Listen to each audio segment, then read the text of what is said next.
प्रभु कहते हैं कि तू करता वही है जो तू चाहता है, फिर होता वही है जो मैं चाहता हूं। इसलिए तू वही कर जो मैं चाहता हूं, फिर वही होगा जो तू चाहता है।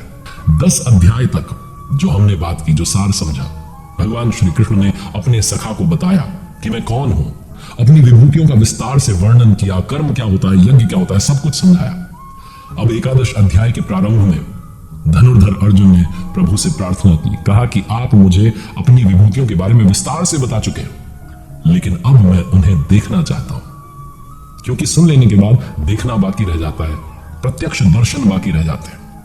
तो 11 अध्याय के प्रारंभ में भगवान श्री कृष्ण जो थे वो दर्शन के लिए तुरंत मान गए, सहमत हो गए। बिना किसी विवाद के उन्होंने अपना वो जो विराट स्वरूप है वो दिखाना शुरू किया। वो कहने लगे कि अब मेरे अंदर खड़े सप्तर्षि और उनसे भी पूर्व होने वाले ऋषियों को देख। लेकिन अर्जुन कुछ देख नहीं पाया, आंखें मलता रह गया, क्योंकि वो दिव्य दृष्टि नहीं थी। 11 अध्याय के प्रारंभ में अर्जुन ने कहा, अर्जुन उवाच मन्यसे यदि तच्छक्यं मया द्रष्टुमिति प्रभु योगेश्वर ततो मे त्वं दर्शयात्मानमव्ययम्। अर्जुन ने कहा, हे प्रभु, क्या मेरे द्वारा आपका वो रूप देखा जाना संभव है? यदि आप ऐसा मानते हैं तो अपने उस विराट स्वरूप का, अविनाशी स्वरूप का, उन विभूतियों का मुझे दर्शन कराइए। प्रभु ने कोई प्रतिवाद विवाद नहीं किया, क्योंकि पहले भी वो कह चुके हैं कि तू मेरा अनन्य भक्त है, प्रिय सखा है। बहुत प्रसन्नता के साथ में उन्होंने अपने विराट स्वरूप का दर्शन अर्जुन को करवाना शुरू किया। श्री भगवान उवाच पश्य मे पार्थ रूपाणि शतशो अथ सहस्त्रशः नाना विधानि दिव्यानि नाना वर्णा तृतीनि च। प्रभु कहते हैं, भगवान श्री कृष्ण कहते हैं, पार्थ, मेरे सैकड़ों हजारों नाना प्रकार के और नाना वर्ण वाले, आकृति वाले दिव्य स्वरूपों को देख। हे पार्थ, हे भारत, अदिति के 12 पुत्रों, 8 वसुओं, 11 रुद्रों, 2 अश्विनी कुमारों और 49 मरुद गणों को देख। अन्य बहुत से पहले तुम्हारे द्वारा कभी ना देखे हुए उन आश्चर्यमय रूपों को देख। लेकिन अर्जुन कुछ देख नहीं पा रहा था। 3 श्लोकों तक भगवान लगातार दिखाते चले गए, दर्शन कराते चले गए अलग अलग रूपों के, लेकिन अर्जुन को कुछ दिखाई नहीं दे रहा था। क्यों? क्योंकि अर्जुन के पास वो दृष्टि नहीं थी। अपने विराट स्वरूप का दर्शन कराते हुए अचानक से प्रभु रुक जाते हैं, सहसा रुक जाते हैं और कहते हैं, श्री भगवान उवाच न तु माम शक्ति से द्रष्टु मनेनेव सुचक्षुषा दिव्यम ददामि ते चक्षु पश्य मे योगेश्वरम।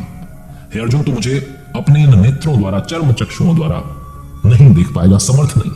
इसलिए मैं तुम्हें दिव्य अलौकिक दृष्टि देने जा रहा हूं, जिससे तुम मेरे प्रभाव को और योग शक्ति को देख पाओगे। जो दृष्टि अर्जुन को मिली, अर्जुन यानी कि अनुरागी, जो भगवान का भक्त है, जो अनन्य भक्त है, वही दृष्टि संजय को भी मिली। जैसा कि स्वामी जी ने यथार्थ गीता के प्रारंभ में कहा, बताया कि धृतराष्ट्र जो है वो आपका अज्ञान से ढका हुआ मन है, और संजय जो है उसकी दृष्टि से देख पाता है, संजय यानी कि संयम। तो संजय को भी वही दृष्टि मिली योगेश्वर व्यास की कृपा से और प्रभु की कृपा से अर्जुन को वही दृष्टि मिली। उसके बाद में विराट स्वरूप के दर्शन करना अर्जुन ने प्रारंभ किया। संजय, जिन्हें वो दृष्टि मिली कि वो विराट स्वरूप के दर्शन कर पा रहे थे, क्योंकि योगेश्वर व्यास ने वो दृष्टि दी थी, महापुरुष का आशीर्वाद संजय के साथ था। तो संजय ने अपने राजन यानी कि धृतराष्ट्र से कहा कि हे राजन, महायोगेश्वर हरि ने इस प्रकार ये कहकर कि मैं तुम्हें दिव्य दृष्टि दे रहा हूं, इसके बाद में पार्थ को अपना परम ऐश्वर्य युक्त दिव्य स्वरूप दिखाया, जो स्वयं योगी हो और दूसरों को योग प्रदान करने की क्षमता रखता हो, जो योग का स्वामी हो, उन्हें योगेश्वर कहते हैं। इसी तरीके से जो सर्वस्व को हर ले, जो दुख के साथ साथ सुख को भी हर ले, क्योंकि सुख रहेगा तो फिर से दुख आ जाएगा, इसलिए जो सर्वस्व को हर ले उन्हें हरि कहा जाता है। उन हरि ने अपना स्वरूप दर्शाना शुरू किया, दर्शन देना शुरू किया। संजय उवाच अनेक वक्त्र नयनम अनेकाद्भुत दर्शनम अनेक दिव्याभरणम दिव्या अनेकोद्यतायुधम दिव्य माल्याम्बरधरम दिव्य गंधानुलेपनम सर्वामयम देवम अनंतम विश्वतोमुखम। संजय कहते हैं कि अनेक मुख और नेत्रों से युक्त, अनेक अद्भुत दर्शनों वाले, अनेक दिव्य भूषणों से युक्त और अनेक दिव्य शस्त्रों को हाथों में उठाए हुए तथा दिव्य माला वस्त्रों को धारण किए हुए, दिव्य गंध का अनुलेपन किए हुए, सीमा रहित, जिसकी कोई सीमा नहीं, विराट स्वरूप परम देव को दृष्टि मिलने पर अर्जुन ने देखना प्रारंभ किया। संजय कहते हैं धृतराष्ट्र को, हे राजन, आकाश में ऐसा लगा कि 1000 एक साथ हजारों सूर्य जो है उनका उदय हो गया, इतना प्रकाश हो गया। वो प्रकाश भी कहीं लग नहीं रहा है, उनमें विश्वरूप प्रभु के सामने। इसके बाद में आश्चर्य से युक्त अर्जुन जो था वो परमात्मा देव को, परमात्मा को दंडवत प्रणाम करके कहने लगा। अर्जुन उवाच पश्यामि देवांस्तव देव देहे सर्वांस तथा भूत विशेष संगान ब्रह्मांड मीशम कमलासनस्थ मृषिंश्च सर्वानुरंगाश्च दिव्यान। अर्जुन ने कहा, हे देव, है परमात्मा, मैं आपके शरीर में बैठे संपूर्ण देवों को, अनेक भूतों के समुदायों को, कमल के आसन पर बैठे हुए ब्रह्मा जी को, महादेव जी को, संपूर्ण ऋषियों को, दिव्य सर्पों को देख रहा हूं। ये इमेजिनेशन नहीं है, ये प्रत्यक्ष दर्शन है। और ये तब मिलेंगे जब हम बहुत सारा ध्यान करेंगे, बहुत सारी तपस्या करेंगे, वो प्रभु प्रसन्न होंगे और अपना विराट स्वरूप हमें दिखाएंगे। ये सब तब संभव होगा जब हम मेडिटेशन के उन सारे लेवल को क्रॉस करके पहुंचेंगे परम धाम तक। युग धर्मों को हम पार करेंगे, जो भगवान श्री कृष्ण कहते हैं यदा यदा ही धर्मस्य ग्लानिर्भवति भारत। आगे अर्जुन कहते हैं अनेक बाहुधर वक्त्र नेत्रम पश्यामि त्वाम सर्वतो अनंत रूपम नान्तम न मध्यम न पुनस्तवादिम पश्यामि विश्वेश्वर विश्वरूप। विश्व के स्वामी में आपको अनेक हाथ, पेट, मुख और नेत्रों से युक्त अनंत रूपों वाला देखता हूं। मैं आपके आदि, मध्य और अंत का निर्णय नहीं कर पा रहा हूं। किरीटिनम गदिनम चक्रिणम च तेजो राशिम सर्वतो दीप्तिमंतम पश्यामि त्वाम दुर्निरीक्षम समन्ता दीप्त नलार्क द्युतिम प्रमेयम। मैं आपको मुकुट युक्त, गदा युक्त, चक्र युक्त, हर ओर से प्रकाशमान तेजपुंज स्वरूप, प्रज्वलित अग्नि और सूर्य के सदृश, देखने में दुष्कर, जिसको देखने में कठिनाई हो, सब ओर से बुद्धि आदि से ग्रहण न हो सकने वाला अप्रमेय देखता हूं।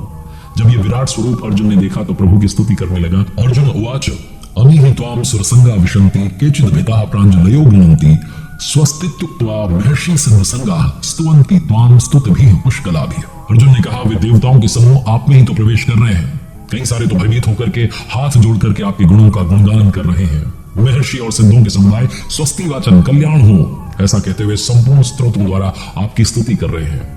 आपके विकराल और कालाग्नि के समान प्रज्वलित मुखों को देखकर मैं दिशाओं को नहीं जान पा रहा हूं। चारों ओर इतना प्रकाश है कि मुझे दिशाएं समझ में नहीं आ रही है। हे देवेश, हे जगत निवास, आप प्रसन्न हो। अर्जुन ने कहा, अर्जुन उवाच अमीच त्वाम धृतराष्ट्रस्य पुत्राः सर्वे सहेवाव निपाल संघे भीष्मो द्रोणः सूत पुत्रस्तथासो सहास्म दिए रपि युद्ध मुख्य। वे सब धृतराष्ट्र के पुत्र राजाओं के समुदाय सहित आप में प्रवेश कर रहे हैं। भीष्म पितामह, द्रोणाचार्य, कर्ण, वो कर्ण जिससे कि अर्जुन बहुत भयभीत था, वो कर्ण भी, और हमारी ओर के भी जो प्रधान योद्धा हैं, सब के सब बड़े वेग से आपके विकराल दाढ़ों वाले भयानक मुखों में प्रवेश कर रहे हैं। उनमें से तो कितने सारे चूर्ण हुए सिरों सहित आपके दांतों के बीच में लगे हुए दिखाई पड़ रहे हैं। सबके सर जो है वो उनका चूर्ण बन चुका है।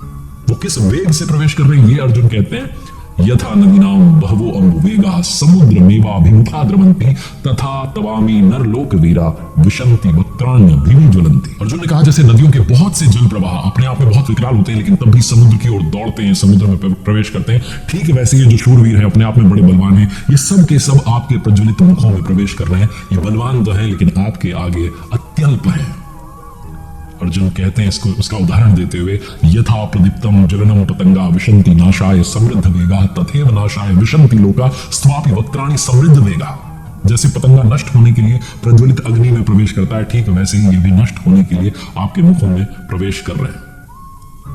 अर्जुन कहते हैं कि हमारे वाले भी योद्धा आपके मुख में प्रवेश कर रहे हैं और कौरवों के योद्धा भी आपके मुख में प्रवेश कर रहे हैं। उन्होंने देखा कि सब के सब जाकर के वहीं विलीन हो रहे हैं।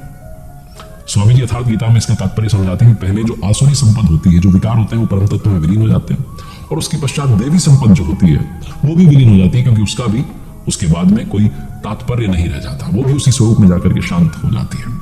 अर्जुन कहते हैं अर्जुन उवाच आख्या ही मे को भवानुग्र रूपो नमोस्तु ते देववर प्रसीद विज्ञातुमिच्छामि भवन्तमाद्यं नहीं प्रजानामि तव प्रवृत्तिम। अर्जुन ने कहा प्रभु मुझे बताइए कि भयंकर आकार वाले आप कौन हैं? हे देवों में श्रेष्ठ, आपको बारंबार नमस्कार, आप बारंबार प्रसन्न हो, मैं आपको भली प्रकार जानना चाहता हूं। इस पर भगवान श्री कृष्ण ने उत्तर दिया, श्री भगवान उवाच कालो अस्मि लोकक्षय कृत वृद्ध लोकान समाहर्तुं निः प्रवृत्तः ऋते अपि त्वां न भविष्यन्ति सर्वे ये अवस्थितः प्रत्यनीकेषु योधा। प्रभु कहते हैं अर्जुन मैं लोगों का नाश करने वाला बड़ा हुआ काल हूं, बड़ा हुआ काल, और इस समय इन लोगों को नष्ट करने के लिए प्रवृत्त हुआ हूं। ये जितने योद्धा सामने दिखाई दे रहे हैं प्रतिपक्षियों की सेना में, सबको नष्ट करने के लिए मैं आया हूं। इसलिए अर्जुन तो युद्ध के लिए खड़ा हो जा, शत्रुओं को जीत, समृद्धि संपन्न राज्य को भोग, ये सब तो पहले ही मेरे द्वारा मारे हुए हैं, तो बस निमित्त मात्र बन जा। प्रभु कहते हैं कि वो परमात्मा पहले कहा उन्होंने कि ना तो कुछ करता है, ना कराता है, ना संयोग जोड़ता है, मुंह वाली जो बुद्धि उसकी वजह से लोग कहते हैं, लेकिन यहां वो खुद कह रहे हैं कि तू बस मार, इन मरे हुओं को मार।